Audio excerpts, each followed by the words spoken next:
morning and welcome everyone. Glad you're here. It is almost fall, and that, of course, means that it's coming up on cold and flu season, maybe some achy joints. And today we're going to talk about pain and fever reducers and how to pick the right one, and sort of some of the differences that we see between these types of categories. I'm Amanda. I'm the Community Outreach Coordinator here at the Missouri Poison Center. And with me today is pharmacist Teresa, and she is one that works on the hotline, so she is gladly willing to answer your call if you do have questions about these type of products or any other potential poison. So we're going to jump right in with sort of some discussion about how pain relievers work and some of the differences. So I'll let Teresa take it away. Sure. Okay, great. Well, as Amanda said, my name's Teresa, and I am a pharmacist. And I think to start off this discussion, I really want to just go over how pain relievers work. So what happens when you take a pain reliever?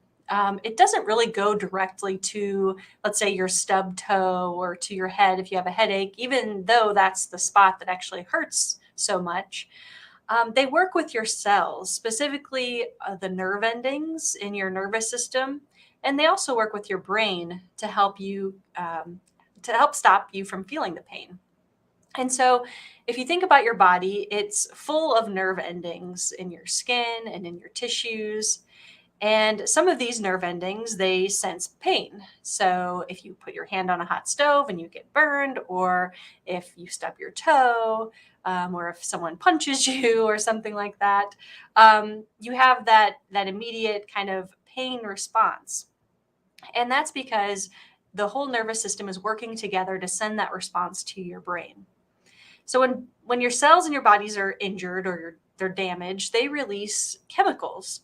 And these chemicals are called prostaglandins. So that's kind of a long word. So prostaglandins, they're special chemicals that are released to kind of tell your body that something happened that caused pain. So the nerve endings that you have, they can sense pain, and they're very sensitive to this chemical, the prostaglandins. They're very sensitive to those. And so when those prostaglandins are released, when you have some sort of pain that happens, the nerve endings, they respond and they transmit that pain to the brain through the central nervous system. And they tell the brain everything about the pain. They tell it where it hurts, how bad it is, and your brain receives those signals and then responds. So when you take a pain reliever, for example, something like ibuprofen, it keeps the injured or damaged cells from releasing or from making that prostaglandin.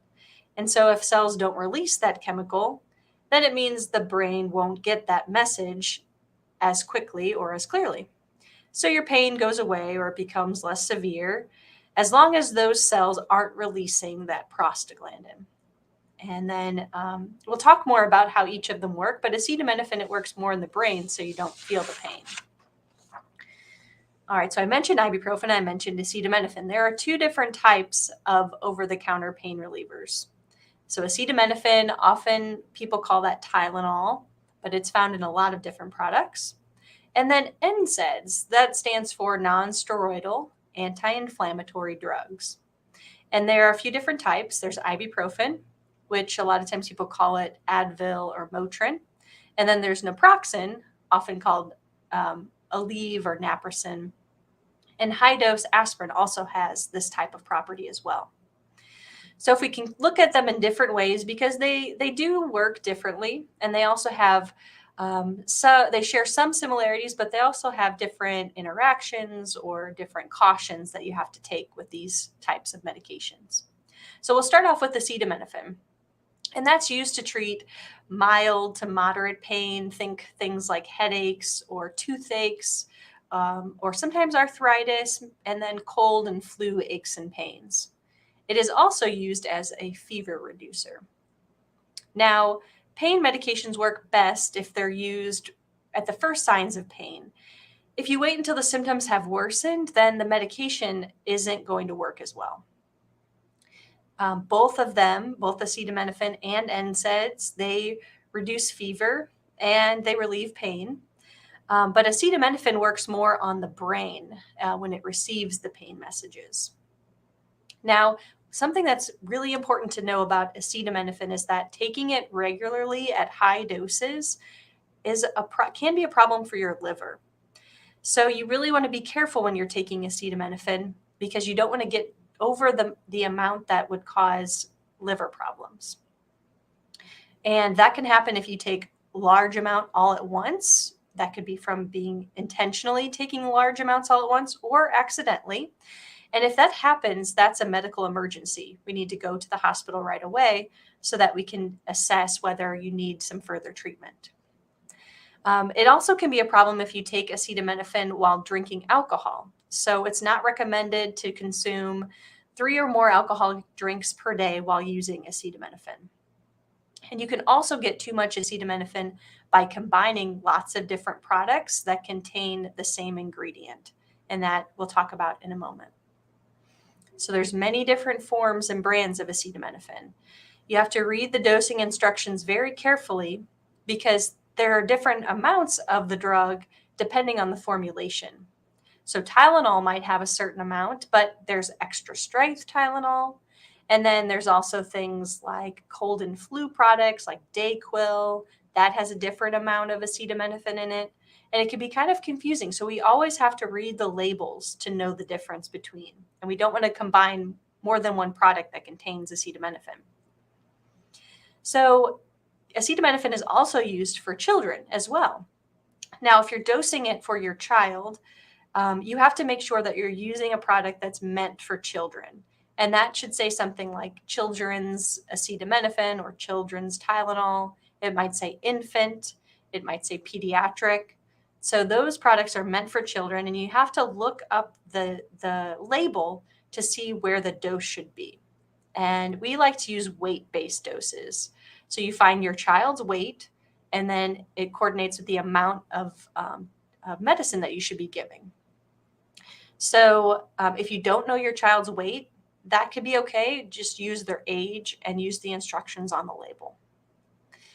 Some acetaminophen products meant for children, they're called suspensions, and that's like a liquid dosage form. And you have to shake that before you use it. Now, some liquids don't need to be shaken before you use it, but if it says suspensions, those should be shaken. And we always want to look to the label. But the most important thing to do is to use the dosing syringe that it comes with. So that might be a syringe, it might be a dropper, it might be a spoon, a dosing spoon. But whatever it comes with is what you should use. You don't want to use a household spoon because that can be, it can cause an error basically. So everyone's household spoon is a little bit different. And a teaspoon versus a tablespoon, that can get mixed up. So we always want to use the dosing syringe or dropper that the product comes with. Now, in a different way, NSAIDs are also over-the-counter pain relievers. So NSAIDs work in a little bit different way. They reduce the production of those prostaglandins that I talked about. And remember, those are chemicals that cause pain and inflammation. Basically, they tell your body that something happened that caused pain. And so if NSAIDs inhibit prostaglandins, that means that they kind of prevent those prostaglandins from causing your body to realize it's in pain. So it turns down the pain, or it turns down the fever that you might be having. And NSAIDs are often used for many different things: headaches, backaches, muscle aches. They're good for inflammation, like, for example, arthritis. Otherwise, you can use them for menstrual aches and pains, sprains, and injuries. So NSAIDs are used very often.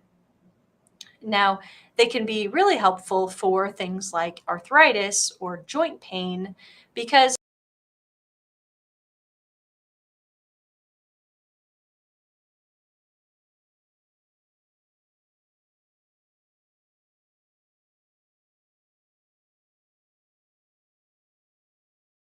that are available as only prescription strength. And those would be prescribed by your doctor.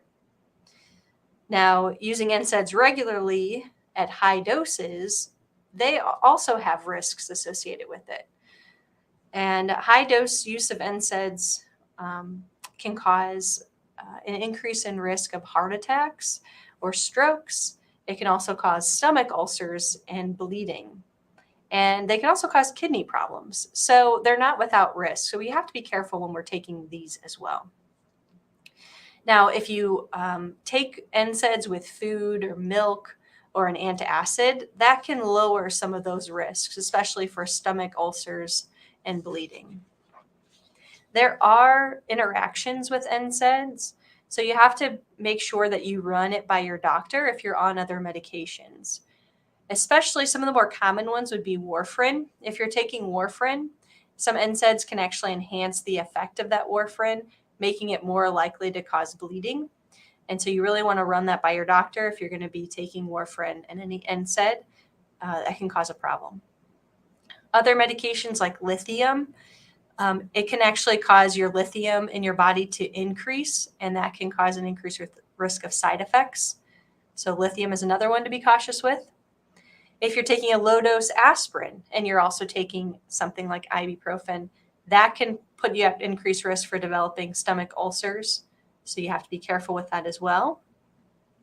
Another one for the digestive system, the SSRIs or selective serotonin reuptake inhibitors. That can be a combination you don't want to use. So you want to run it by your doctor. And then lastly, diuretics. That can be a problem depending on your health condition. So your healthcare provider should know and should monitor your blood pressure and also monitor your kidneys if you're taking those together as well. All right, so here are our best tips for using over-the-counter pain relievers. Most importantly, you want to discuss which one is best for you with your healthcare provider, because they'll know your specific medical conditions and if these medicines are safe to use, considering your medical conditions and also considering the other medicines you might be on. So the other thing to consider is that these over-the-counter pain relievers, some of them are better at one thing over the other.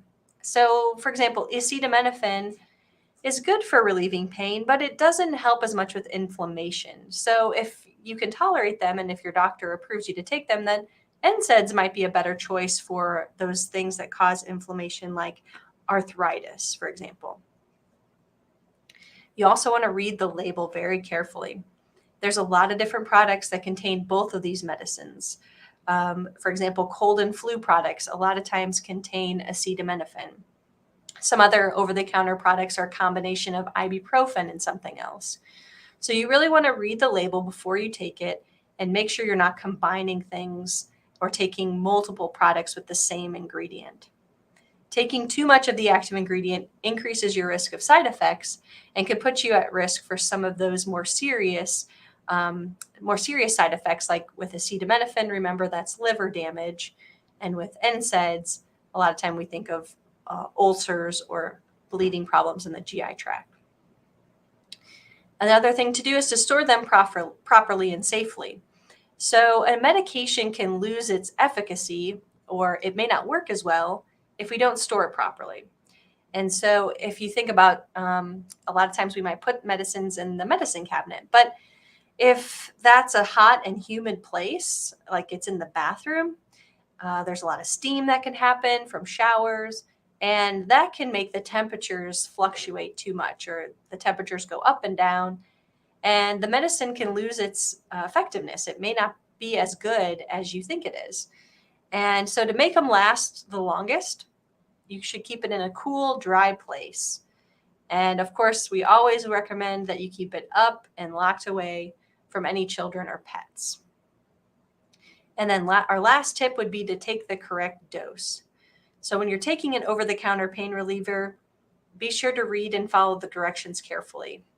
The strengths can vary. So just because you might take one pill of a certain over-the-counter pain reliever, it might be 2 pills of a different one. So you have to make sure you look at the strength before you dose it, so you know exactly how much to take. And that makes it to where each time you take it, you're not getting more than you're supposed to, and it really helps control the risk of side effects. So we always want to use the prescribed dose or the recommended dose and not take extra. All right, so those are my tips. Now Amanda's going to go over the drug facts label with you. Again, this is the important part to look at so you know you're taking the right dose. Right. Thank you so much, Teresa. You have a lot of great information about pain relievers. So each and every over-the-counter medicine has a drug facts label, and you will see it typically with the heading drug facts, like it is up there at the very top. These are really important for us to know a little bit about and to know where to go and how to interpret them, because sometimes we get overwhelmed by all of the information that's printed on a box or a bottle. But I just want to point out a few of the key areas. The first are those active ingredients. That tells you what is in the medicine that you have. And then you'll see right next to that is the purpose. So this one says it's a cough suppressant and a nasal decongestant. So it's a cold and cough medicine. So that's important, especially when we're talking acetaminophen or Tylenol. This is the part to look at for when you are maybe taking additional cold and cough medicines as well as pain relievers. So you're not doubling up on those efforts there. And then some of the things that Teresa talked about were some of the warnings, with acetaminophen and alcoholic beverages, or ibuprofen and the bleeding risk. So that section there called warnings down is another important section to see if you fit into any of those areas. And the same goes with the next point and asking your doctor if you have kidney disease. Again, these will all be different based on the medicine you're taking. So that warning or that ask your doctor could be a different wording there. The other, everything's important on the drug facts label, but the other important section I want you to see is on the right-hand side that says directions. And that's going to be where you're going to go to find the dosage, meaning how much you should take, and the frequency, meaning how often you should take it. And so this one has a breakdown for adults and children over 12, as well as younger children 6 to 12. And then this one has a little note about under 6 years of age to ask a doctor. And we really should follow those directions in terms of the ages, the amount, and the dosage. So it really also tells you how to take it. So this one says it should melt in the mouth. This is sort of a dissolving tablet. So that's important to know versus a swallowed pill or something that you should chew. And then how to take it with water, with or without water. And again, these will all be individualized based on what you are taking, whatever over-the-counter product. So I really encourage you to look there and really look at those key areas, especially the warnings, the active ingredients, and the directions. And then all other information is there as well. So kind of storage, as well as inactive ingredients, especially if you have allergies to certain dyes, that could be where those are, or flavorings. And then if this is something that you need assistance with, our nurses and pharmacists on the hotline are able to and willing to help you kind of weed through these labels. As we know, they can be quite lengthy or confusing. And so we're more than willing to answer your questions related to medicine or other poisons. You don't have to have an emergency to call the poison center.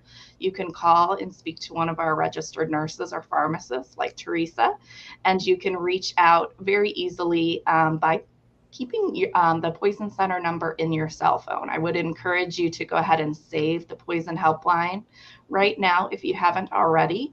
It's 1-800-222-1222. If you have that number ready and available, you can call us 24 hours a day, 7 days a week. We're always available. It's a free service for all residents in the state of Missouri. We've talked a lot about pain relievers. So certainly if you have other questions, don't hesitate to call and speak to one of our specialists today. Thank you very much, Teresa, for your information. And we appreciate what you do on the hotline. Bye, guys. Bye.